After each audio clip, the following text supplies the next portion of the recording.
Mabuhay everyone, Marches here, welcome to the channel. And today, I'll be comparing two of the best cushion setup from Nike. Of course, these two sneakers have full-length strobo. One has the full-length zoom strobo, which is found in the KD13s. And on the PG5s, it has the full-length air strobo. So a lot of you have been requesting me to compare this. I posted a story in IG for a poll on which sneakers I would compare, which sneakers you would like me to compare. And these two sneakers are the top sneakers you want me to compare. So let's go about it.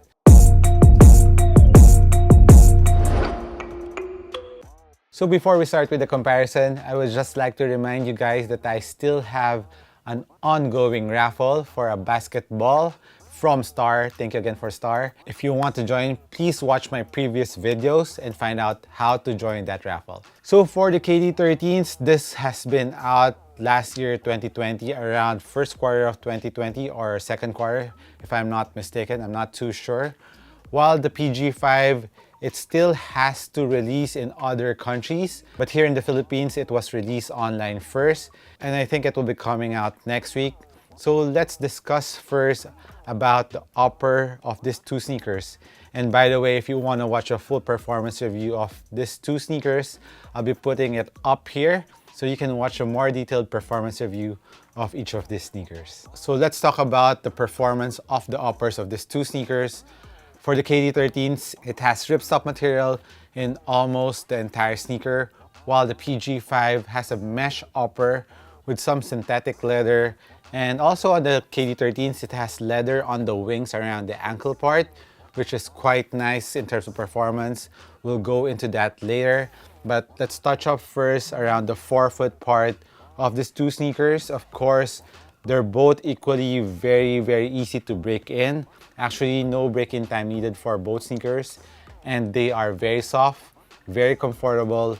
Advantage that I will give on the KD13s, since it's a ripstop material. For me, I think ripstop is more durable than mesh. But I also think that the mesh upper of the PG5 will last long. But the ripstop for me is more durable, especially when your sneaker accidentally touch an opponent's sneaker. The ripstop will be more durable compared to mesh, which I think if you scratch this with other sneakers, I think it will leave some marks or some threads that will loosen up, So I think ripstop is more durable. And around the toe area, you can see a double layered on the KD13s. There's another layer of like felt material that's caging or protecting the forefoot area, and some fusing around that area too for extra durability.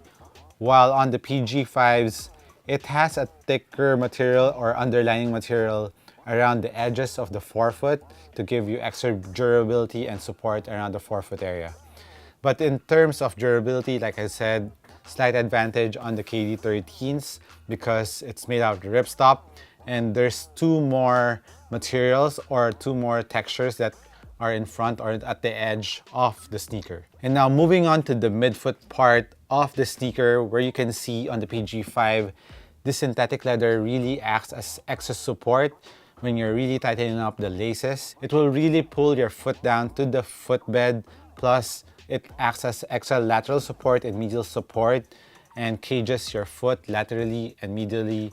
While on the KD13s, it still has ripstop. The only added support that you'll be getting around the forefoot midfoot part is the swoosh, because it is stitched below the cushion or midsole of the sneaker. It acts as a little additional support laterally, but the extra support really comes around the ankle or these wings, the synthetic leather found near the midfoot ankle part, which really wraps around your foot. You will feel the extra support there, but around the midfoot, although the KD13 doesn't have wings like the PG5s, it is still very supportive. It is because I think of the ripstop material, because it doesn't stretch and it's very rigid, so it really hugs your foot. Just tighten up your laces.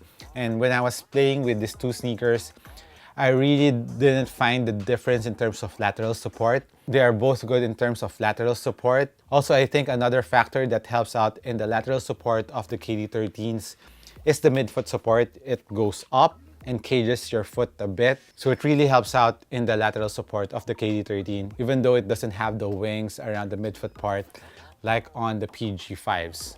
And like on the PG5s, like I've said, support is very nice on the PG5, given that it is mesh with some synthetic leather for the wings, and around the ankle you feel very supported too, very much like the KD13. But of course the KD13 has a little bit more angle support because it's a mid-cut sneaker compared to the low cut of the PG5. And as for internal cushion or Achilles pillows, I think they're pretty much the same. Of course the KD13 has additional pillows on top for additional ankle protection, while on the PG5s, it has a really nice sculpt Achilles pillows around your heel or Achilles, which is very comfortable. I would say they're pretty much equal in terms of heel containment and lockdown.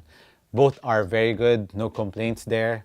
And as for the heel cup, both are internal heel cup. And another thing that helps in the heel protection are on the KD13s, the cushion also goes up and cradles your heel, while on the PGs, the mountains goes up and also cradles your heel. So I would say in that aspect, heel containment, lockdown, the same, but extra ankle protection on the KD13s. And as for the lacing system of both sneakers, they both have traditional lacing system. They're both very easy to wear, just loosen it up. Of course, the low cut is easier, quicker because it doesn't have extra material around the collar, but they're both very easy to wear. Now let's move on to the midsole and cushion of these two sneakers. Of course, in the KD13s, it has full-length Zoom strobel, while on the PG5 has a full-length Air strobel. So the main difference between the two full-length strobel is, of course, Zoom is bouncier. It provides you a very good bounce back from the forefoot to the heel, and very good impact protection too. While on the PG5s, it has a maximum impact protection, but not that much bounce, or the absence of bounce is on the PG5.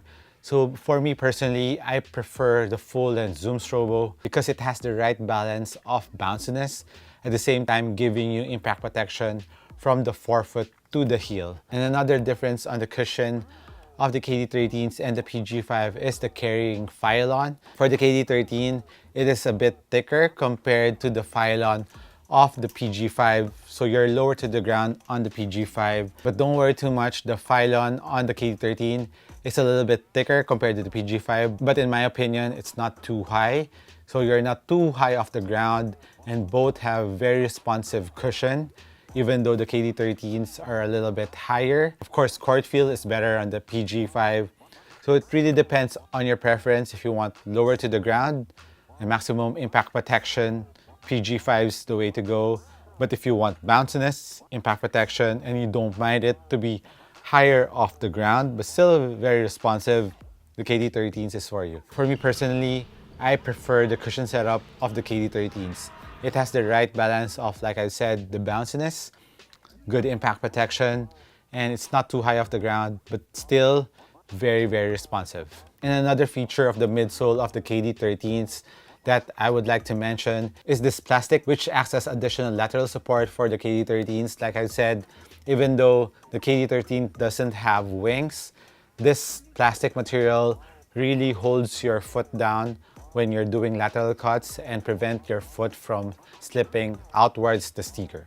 And now moving on to the outsole and traction of this two sneaker. For the traction of the KD13, it features circular pattern, while on the PG5, it has this footprint-like spiral traction. And as for the rubber compound of both sneakers, the KD13's rubber compound is a little bit harder because it's thicker compared to the treads found on the PG5.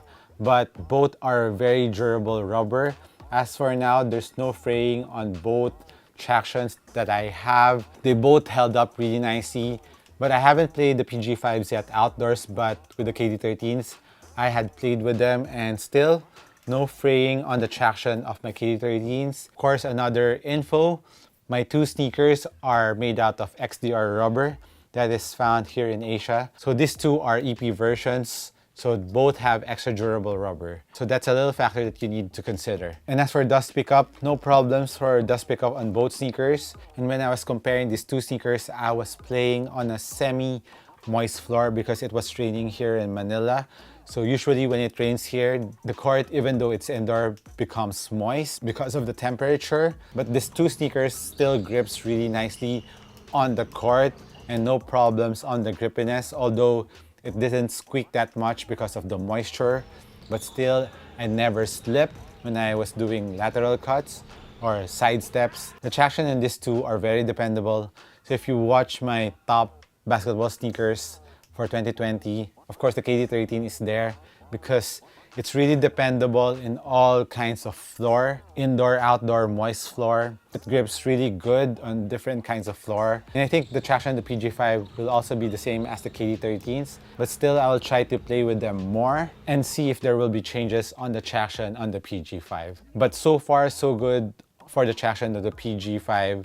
It is very much at par on the traction of the KD13s. For outdoor use, yes, if you have the EP or XDR version, I'm sorry, but I haven't tried the one with the non-XDR rubber. Let me know if you have that pair and if you have played with them outdoor. Let me know the durability of the outsole of these two sneakers that are non-XDR. And as for the sizing of both sneaker, true to size for regular footers, and of course, half size up for wide footers. And as for the weight, the KD13 is weighing 430 grams, while the PG5 is 390 grams. Around 40 grams difference because, of course, the KD13 is a mid-cut sneaker. But when I played with them side by side, I didn't notice the weight that much because the KD13 fits me really well and it is a very responsive sneaker and a very good performing sneaker, so I didn't mind the weight at all. And as for the price of this two sneaker, the PG5 is priced at 5,900 while the KD13s is priced at 7,200 pesos. So this is a little bit more expensive by $20 to $30, but this has been out for almost a year. A lot of the KD13s are on sale right now and it is cheaper compared to the PG5s. So for my overall summary between these two sneakers, if you want a low top sneaker, very supportive upper, maximum impact protection for the cushion, and a very good traction, the PG5 is for you. While if you want a mid-top sneaker, you don't mind it to be a mid-top. And of course, you want bounciness in your sneaker, from the forefoot to the heel, and very nice traction, and you don't mind it to be a bit higher off the ground compared to the PG5, the KD13 is for you. And as for the price point of both, they're both priced very similar, or on some colorways of the KD13s, it is a lot cheaper compared to the PG5s. So that's it for me on my comparison between the KD13s and the PG5. I hope I help you out in choosing between these two sneakers. Let me know what your choice is. Hit me a comment down below. This has been Mark. Just once again, thank you for watching. I'll catch you in the next one. Peace.